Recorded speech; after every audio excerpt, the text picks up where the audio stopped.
Well, good afternoon, everyone, and this will be my Rectors report for October 2020, and we continue to live in very interesting times. You can probably hear the birds squawking out my door. How blessed am I? I get the afternoon sea breezes and I get the birds talking away, so they get to serenade us as you listen to my report.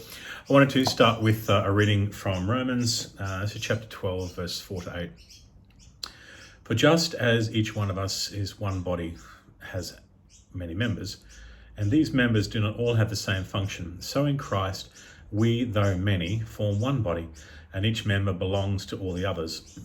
We have different gifts according to the grace given to each of us. If your gift is prophesying, then prophesy in accordance with your faith. If it is serving, then serve. If it is teaching, then teach. If it is to encourage, then give encouragement. If it is in giving, then give generously. If it is to lead, do it diligently. And if it is to show mercy, do it cheerfully.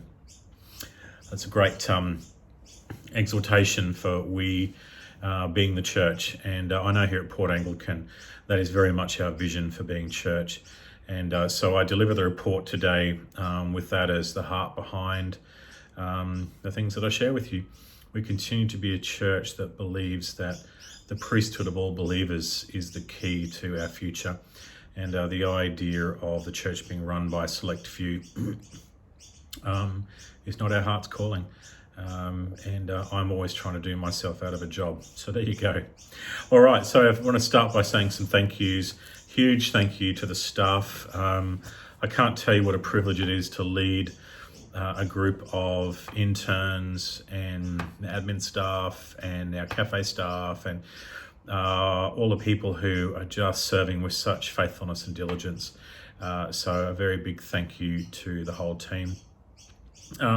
Big thank you to all the volunteers as well. We couldn't run this place without our volunteers. So to all those volunteering in the op shop, all those volunteering in the cafe, all those volunteering in the soup kitchen, thank you so much. Thank you to Kerry for leadership of the soup kitchen.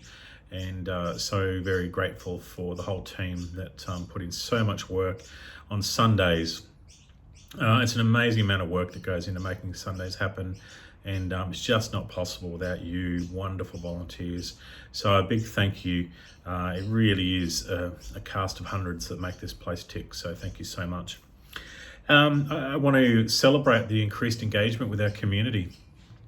We continue to be connecting with the community in new and interesting ways, whether it be through our food bank, whether it be through our soup kitchen, whether it be through our cafe, whether it be through our Sunday services, our online presence. It's just remarkable. On a weekly basis, I'm having encounters with people that know all about us. They come up to me and talk about how they've connected with us, and it's quite remarkable, and it's very encouraging, I tell you, because in the midst of that, people are finding Jesus too. Some real celebrations. We're seeing God move in our community, people getting healed miraculously. It's just so exciting. I give thanks and praise to our God who continues to take people on amazing journeys.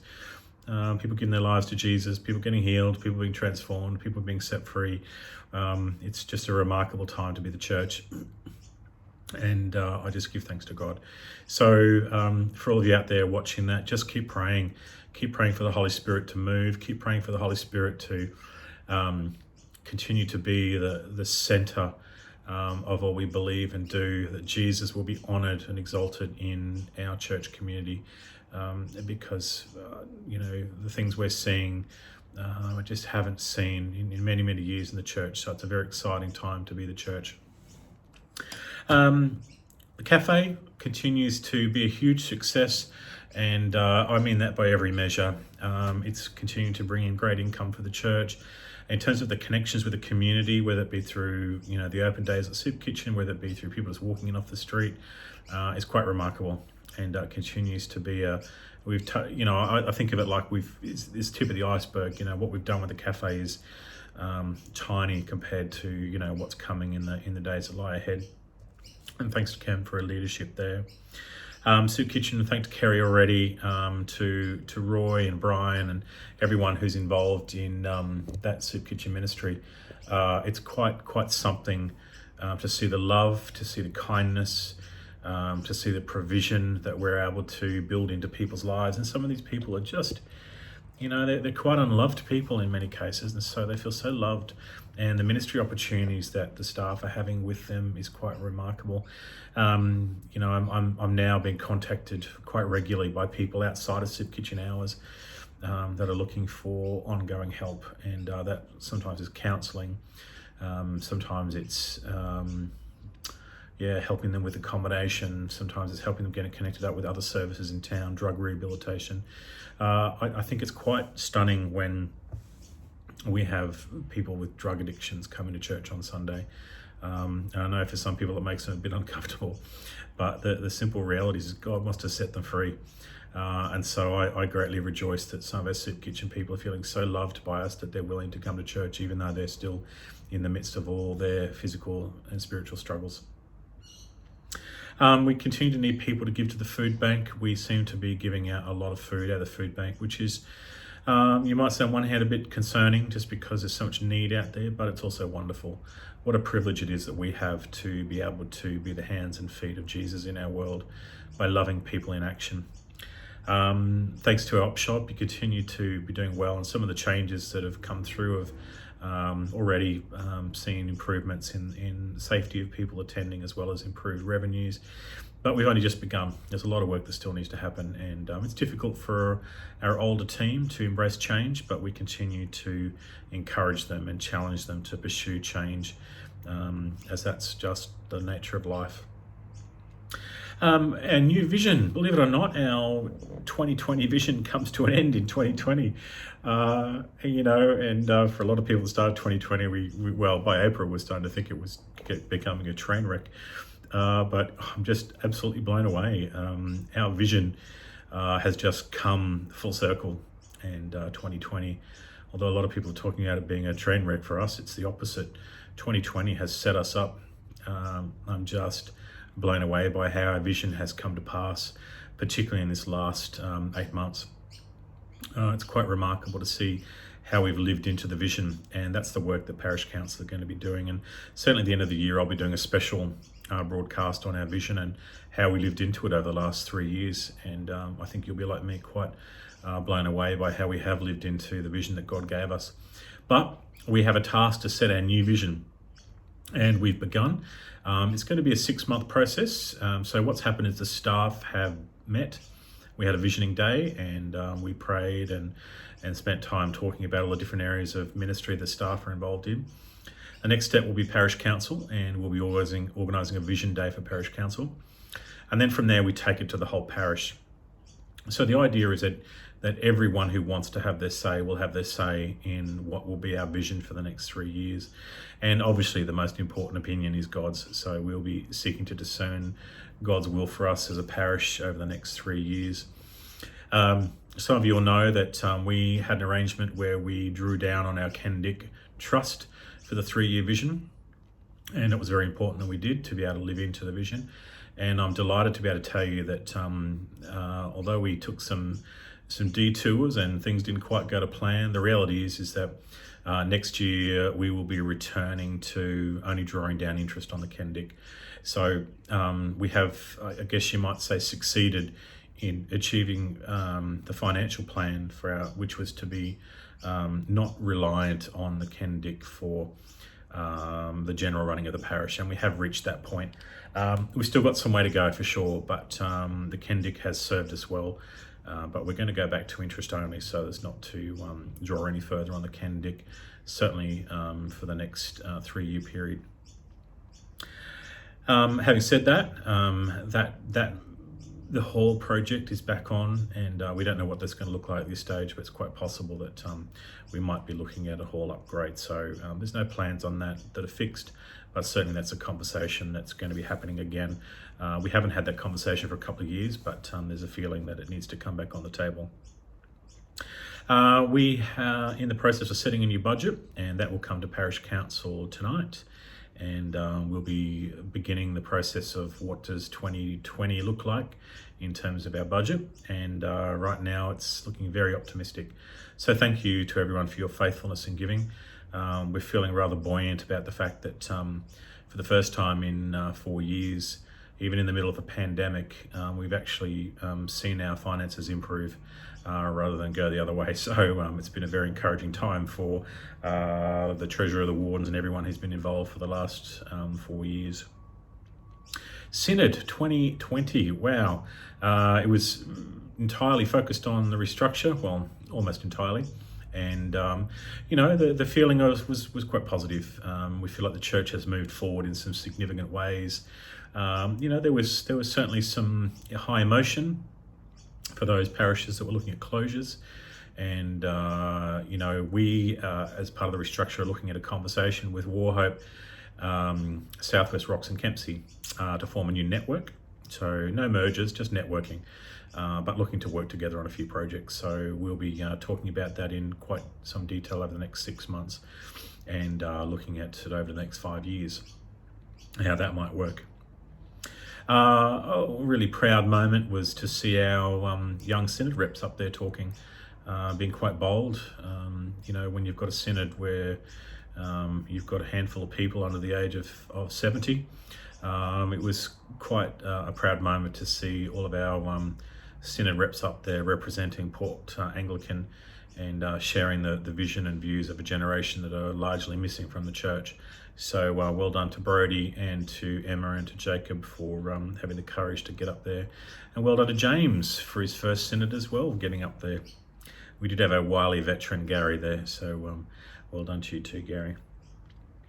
Look, the other thing I'd want to say to us all as a parish is let's stay the course.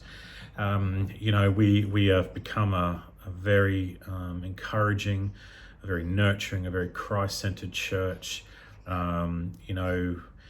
We have become the church that we believed God was calling us to be 4 years ago. And, we don't have the level of conflict that we once had. We've been through a period of quite significant change, and some people have decided that in the change it's time for them to move on, and I support them in that decision.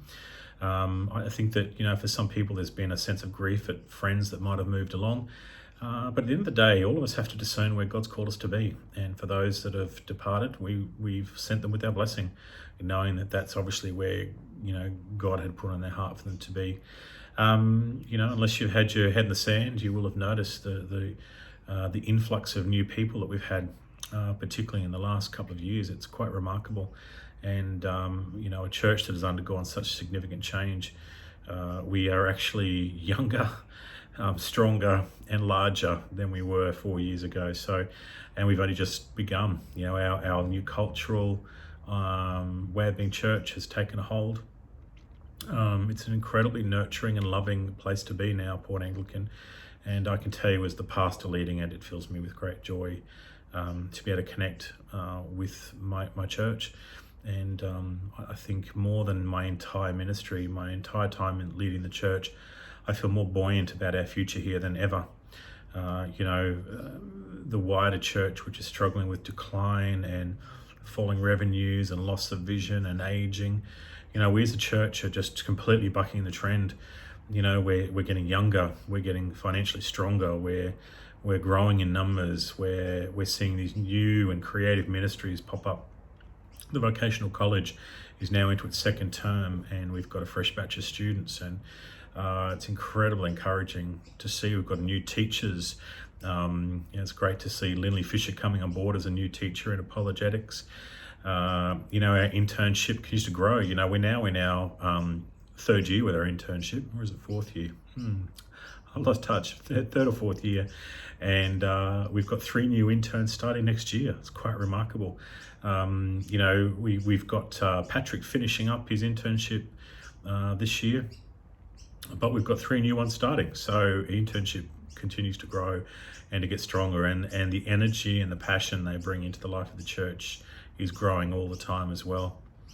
A number of our interns are going around again for another year. So Brodie and Emily Brown and Jack Selfus are going to come around again for another year, which is really exciting because what they're bringing with them is that experience. Jack, who has sat under Patrick learning how to do technology, is now going to take on the lead role in technology, and I'm very proud of Jack. I asked him to step up and step in, and he's done just that. and so very proud of him for that. So the internship program, which we started all those years ago, which was I guess a wing and a prayer, but it just goes to show when you do what God's called you to do, the blessings that flow from it. And I don't think there's many people left in the church that wouldn't say that the internship program has been just brilliant. And none of us could have known what would come in 2020 with COVID, but I don't know where we'd be without our youthful interns and their knowledge of technology and their understanding of social media and the way they've been able to sit with some of our older citizens and teach them how to use iPads and iPhones and computers. I continue to be very impressed by the uptake of technology by our older generations. And if you're watching this and you're in that older generations, I just want to tell you how impressed and proud I am of you. It's not an easy thing to do, to pick up technology, and you've done that so well. So it's just fantastic. Our online church continues to grow in presence. I always worry a little bit about the people that are continuing to be online permanently. If you're amongst the most vulnerable, I do understand, and please stay at home and stay safe if you're feeling that way. But I would love to throw out the challenge to our younger families. If you're watching that, we would love to see you start coming back more. We've put in place a lot of safety measures to ensure that you're safe when you come. And I think that we need community. We need to be together. So I encourage you, if you haven't come and you're thinking about coming, please do come. We miss you, is the simple truth, and we're not the church without you. So loving to connecting with so many people online. At this stage, I'd say that about close on 2/3 of our community have reconnected physically. That may not be every week, but they're coming on a regular basis back to church. But we've still got about 1/3 of our community that are only online, and we are connecting with them in other ways. Some of them we're seeing, they might pop into the office. Some of them are getting visitation now, but we still can't get into most nursing homes. Hospital visitation is still very challenging. They can only have one person visit, so often that's family. If I get requested, then I'll go up and visit, but I can't just rock up and go and visit the way I used to. Online church is growing, and I think while ever people are able to get online and shop around and look around, we're getting a lot of people that are checking us from all around the world and all around the diocese, and we're glad to connect with them. Look, I think that's all I want to say for the report today. I feel incredibly blessed to be the rector of Port Anglican, very proud of our team, very thankful and grateful for the many and diverse people that are part of our community. I feel very enriched by the love and the faithfulness of our people, and it's certainly for me such a joy to be the pastor. All right, God bless you all. See ya.